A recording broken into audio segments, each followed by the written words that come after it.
Bonjour tout le monde. Allez, dans cette vidéo, je vais m'occuper des toilettes sèches que je vais mettre ici, en face de la douche. Je vais vous montrer tout ça.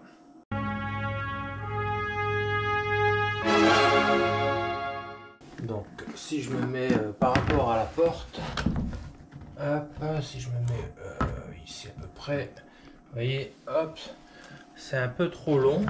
Donc, si je me mets ici, avec les planches de coffrage et tout ça, je risque d'être trop près. Donc, je vais la mettre plutôt de l'autre côté, plus ici. Voilà. Et je vais faire un support en biais. Si je prends un bout de bois, je vais faire plus un support qui va partir du coin là-bas. Un peu en biais comme ça. Et la lunette viendra sur une planche au-dessus.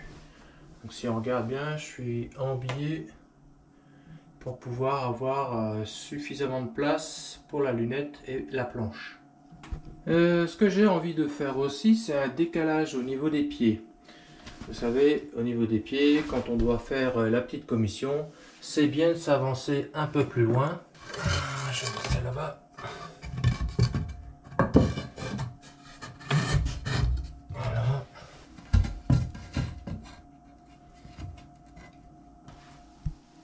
Voilà. Donc la lunette sur la planche sera plus dans ce style. Comme ça, quand je suis debout face aux toilettes, je vais pouvoir m'avancer suffisamment pour être au-dessus du trou. Comme une latte ne va pas suffire en hauteur, parce que j'ai des grands panards, je vais faire deux hauteurs. J'ai déjà coupé les bois. Hop. Donc là, je vais avoir plus de place en dessous pour pouvoir mettre mes pieds. Ensuite, il y aura une planche.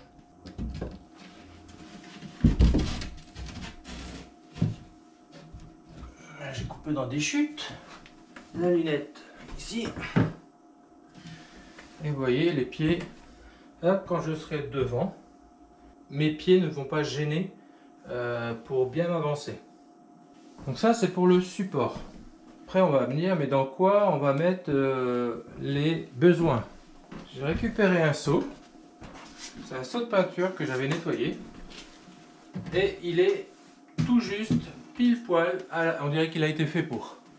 Il est à pile poil à la bonne dimension par rapport au rebord ici. Ça rentre. Hop. Et ça bouge plus. J'ai l'impression que le seau a été fait pour. C'est encore un peu bas. C'est vrai, là, moi je suis un peu grand. Là, c'est un peu bas. Je vais prévoir aussi des cales. On va utiliser des cales comme ça pour l'instant. Si je prends celle-là. Voilà. Je vais le mettre un peu plus haut.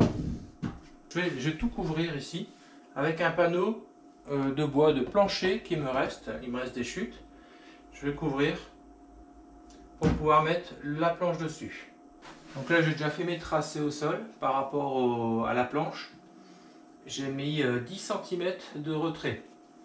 Donc je vais faire un trou un peu plus gros dans le bois pour enfoncer la vis un peu plus profond. Comme ça, je vais essayer d'avoir mes 22 mm pour être dans le plancher.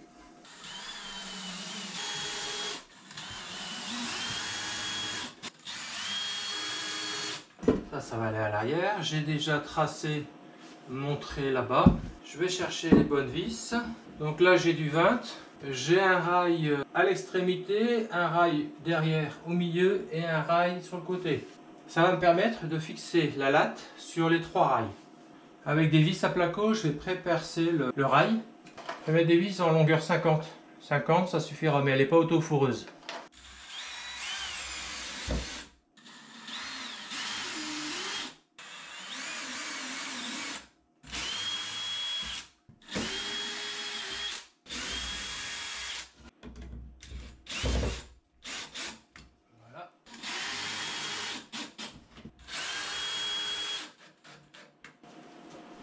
Ah, ça bouge plus.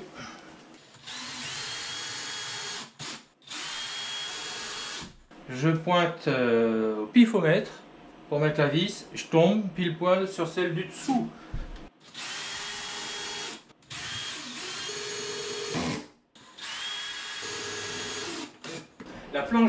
La planche supérieure, elle va être ici. Donc il y aura un porte-à-faux. Donc ce bois-là, il sera ici. Donc le poids, quand je vais m'asseoir, le poids sur la planche, je veux qu'il soit réparti donc sur le longeron. Mais pour consolider, je vais mettre un pied en dessous. Voilà, en gros, ça va faire ça. Ça va faire comme ça. Donc il y aura un pied pour reprendre directement le poids dans le plancher et non pas sur le placo.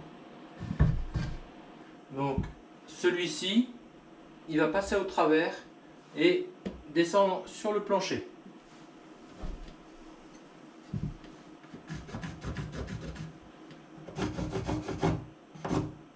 La partie qui va porter le bidon est mise en place. J'ai fait l'encoche ici pour mettre le pied. Alors, je vais appeler ça le pied qui va supporter hop, la traverse. La traverse, je vais appeler ça la traverse, qui va aller d'un bout à l'autre. De l'autre côté, je vais devoir mettre un pied aussi. Je vais le poser ici. J'ai un rail métallique et un rail métallique qui est aussi vissé dans le montant de la porte. Donc celui-là, une fois que j'aurai mis deux vis à travers, il ne bougera pas du tout. Donc je vais mettre mon laser et mon laser va me donner la hauteur sur les trois murs.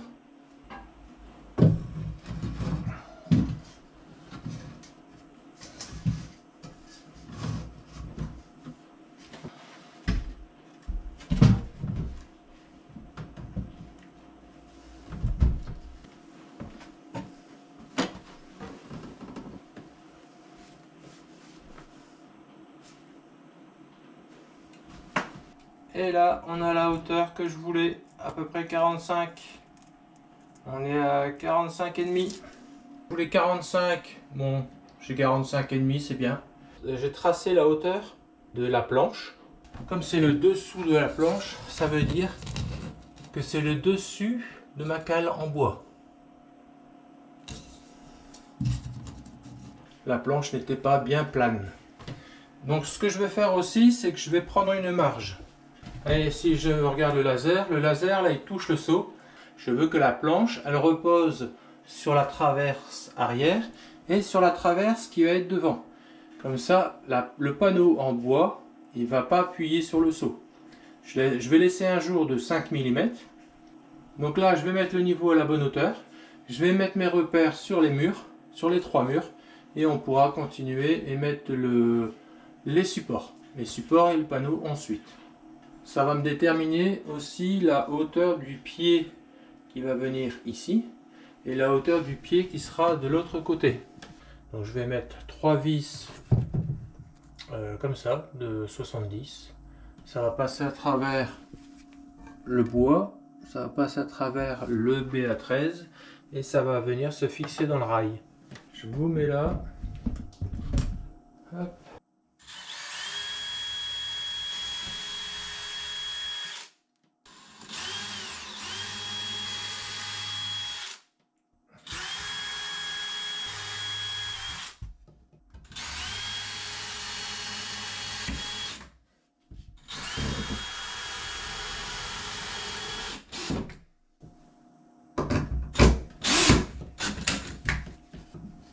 Voilà. Donc là, après le pied, je vais pouvoir mettre la traverse ici. Donc là, j'ai un montant en bois. Je vais pouvoir me visser dans le montant en bois.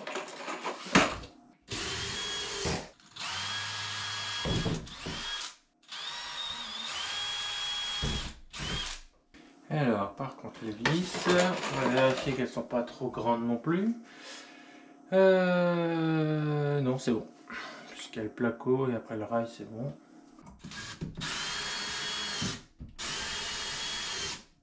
Alors, pour mettre la traverse ici, je vais devoir mettre une équerre dans le coin.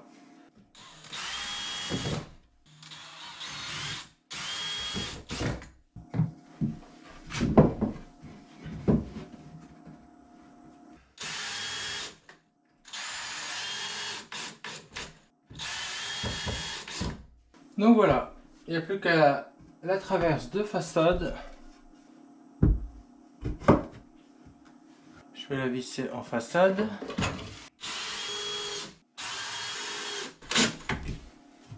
Voilà, pré-percé.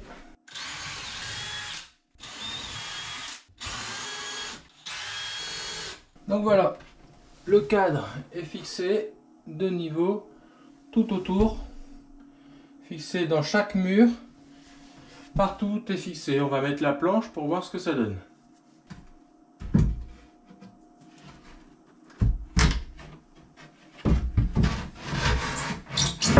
Et voilà. Donc voilà. Ah, un banc pour se reposer. Hein? Un banc pour se reposer. Allez, il n'y a plus qu'à faire le trou pour la lunette.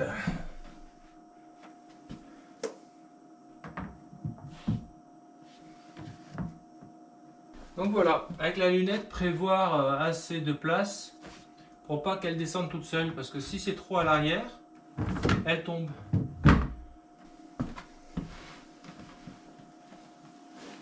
Impeccable.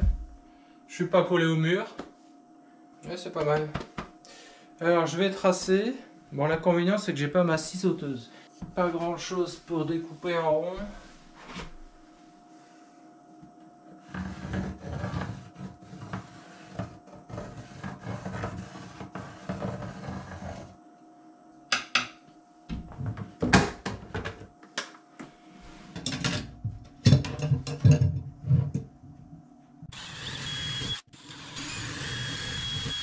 Voilà pour le démarrage. La lame, elle a des scies dans un sens ou dans l'autre. C'est-à-dire que soit vous arrachez en montant ou soit en poussant.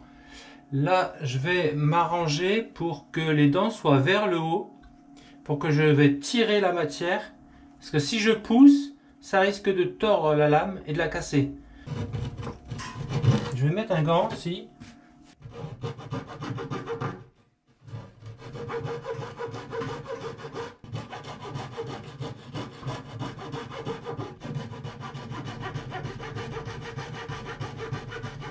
Bon, ça va être long, je pense.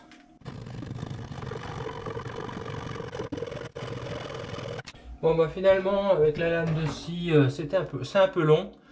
Même avec une neuve, j'ai pris une neuve dans la caisse à outils. J'avais même une poignée. C'est une poignée qui est faite, quand vous cassez une lame, par exemple, vous pouvez récupérer le morceau et le visser sur ce support.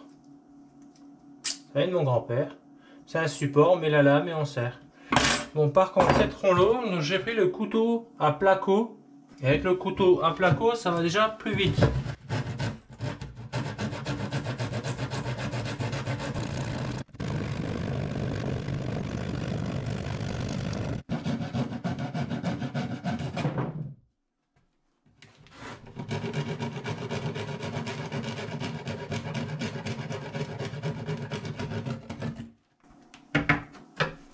Et voilà, un œuf, tout neuf.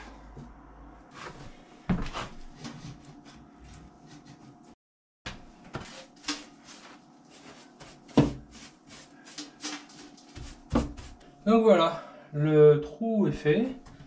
J'ai mis le bidon, les pile poil. Il y a le petit jour que je voulais.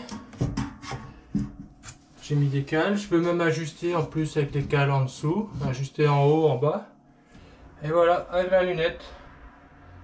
Bon, bien sûr, je vais protéger les bords du bois. Et je vais mettre un revêtement sur le tour pour que ça fasse plus propre. Là, je vais mettre un lito qui va venir au bord du bois. Je vais le visser dans le panneau qui est en dessous. Ce lito, en fait, il va venir reprendre le panneau avant, qui va venir devant pour venir fermer ici. J'ai positionné le seau comme il doit être. bien centré de chaque côté. Donc le seau, je l'ai mis sur 3 cales. Hop, je trace. Et maintenant je vais faire des cales pour que le seau puisse être soit tout de suite au bon endroit. J'ai mis la lance sur le côté pour qu'elle soit facile à prendre. Hop, hop. Donc là je vais mettre, je pense que je vais mettre des clous sur les côtés. J'ai mis des clous en biais. En biais, comme ça va guider le seau. Le seau, je vais le prendre, je vais le poser à son emplacement et les clous vont guider le seau. Le seau il bouge plus, il est à sa place. Il ne peut pas reculer, il ne peut pas avancer, il ne peut pas aller à droite ni à gauche. J'ai plus qu'à baisser la planche. Hop. Voilà. Et là il est à son emplacement. Il ne dépasse pas ici. Il ne dépasse pas devant. Il est pile poil. Là ici sur le côté, je vais pouvoir ranger le stock de rouleaux. Ça sera caché. Donc soit je fais une cale en bois, soit je trouve un seau qui soit... Ah ouais, c'est possible ça aussi. Si je prends un seau comme ça, hop, qui se met ici, j'ai la sciure directement dans le seau. Et je peux même récupérer le seau, aller le remplir, et revenir et le poser. Donc là, là il commence à faire noir, il fait noir. Donc je vais découper ma plaque demain. Pour vous, ce sera tout de suite. Je vais recouvrir la planche avec le même revêtement que la douche. Alors c'est un reste de rouleau. Là j'allais poser et découper et au dernier moment je me suis dit non, je vais faire une bêtise. La planche là elle est à l'endroit et donc du coup j'aurais eu un grand morceau là, un petit morceau là, mais une fois que j'aurais retourné le revêtement, en fait le grand morceau il aurait été ici et le petit morceau il aurait été là-bas. Il faut que je retourne la planche pour que le petit morceau soit là-bas et le grand morceau soit là. J'ai mis le grand morceau ici et le petit morceau de l'autre côté. Il faut que j'optimise mes chutes. Donc là je l'ai posé avec une petite marge à droite à gauche. Je vais couper là. Alors bien sûr je vais protéger mon parquet. Le revêtement est coupé par rapport à la planche. J'en ai profité, j'ai mis une bande ici sur la tranche de la planche pour cacher le bois, la tranche de la planche. Et du coup j'ai fait la même chose ici sur le pourtour, mais j'ai mis 4 cm, comme ça descend plus bas que le seau. Donc quand je vais mettre la planche en place, comme ça il n'y a pas de possibilité que ça tombe en dessous. Pour l'instant j'ai mis quelques agrafes, il faudrait que je le colle. Donc voilà, magie du montage, c'est fait. Alors idéalement il faudrait que ça soit peint en blanc aussi, avec la même peinture qu'ici. Donc peinture en blanc, il m'en reste dans mon pot. Pour vous montrer un truc qui est dingue, c'est que là il y a 250 watts. Donc 250 watts, c'est pas énorme. Donc c'est pas énorme par rapport au soleil qui brille comme ça dans un ciel bleu. Alors je vous montre pourquoi. Voilà, les panneaux solaires, ils sont là. Bien orientés, ils sont quand même assez bien orientés. Sauf qu'il y a un arbre. Et cet arbre, voilà. Hop, si je fais ça. Cet arbre, en plein dans le soleil. Alors en été, c'est pas gênant parce que le soleil était plus haut. Mais ici, regardez l'ombre. Regardez toute l'ombre que ça fait sur les panneaux. Et bien rien que ça suffit à diviser par 10 la production du soleil. Beaucoup trop d'ombre. Donc ça veut dire que là, il va falloir que j'éteigne cet arbre. Parce que cet hiver, ça va être encore pire. Donc là, il reste 1 mois et demi avant l'hiver. Aux heures de pointe, presque, il y aura un soleil qui va être caché. Donc celui-là, de toute façon, il est beaucoup trop grand. Si jamais après j'ai la maison en dessous, je voudrais pas qu'il tombe sur la maison. Trop près. Donc voilà, donc de l'ombre sur les panneaux, ça diminue énormément la quantité d'électricité. J'ai mis une moustiquaire et je ne regrette pas. Je vous montre pourquoi. Alors déjà là, hein, une bestiole. Mais c'est pas tout. Si je monte un peu, il y en a plein. Alors ici il y en a 1, 2, 3, 4, 5, 6. Là dans le coin il y en a encore une. Et une ici. Alors je sais pas ce que c'est. Mais ça essaye de rentrer. Tiens, encore une ici. Donc ouais, j'ai bien fait d'investir dans une moustiquaire. J'aime pas ces bestioles. Bon, ça c'est lent, hein, ça va pas vite, ça vole. Mais ouais, je suis content d'avoir mis cette moustiquaire parce que tous ces grouillants, j'aime pas trop. Ici, j'aimerais bien aussi mettre un revêtement. Alors un revêtement de sol spécial salle de bain. Ça tombe bien, j'en ai encore. Je vais faire une découpe. J'avais encore du revêtement de sol. Donc j'ai mis hop, en dessous et tout autour. Au seuil de la porte, je dois encore ajuster. Là, je l'ai laissé un peu dépasser. Je vais venir finir avec ce parquet là à la limite de la jonction. Et je finirai aussi en même temps le cagibi. Donc voilà, avec la battance ça va donner ça. Je fixe donc à l'arrière les attaches et ce sera tout bon. Bon, avec du recul, j'aurais pu faire le trou un petit peu plus grand. Voilà, c'est pas mal non plus.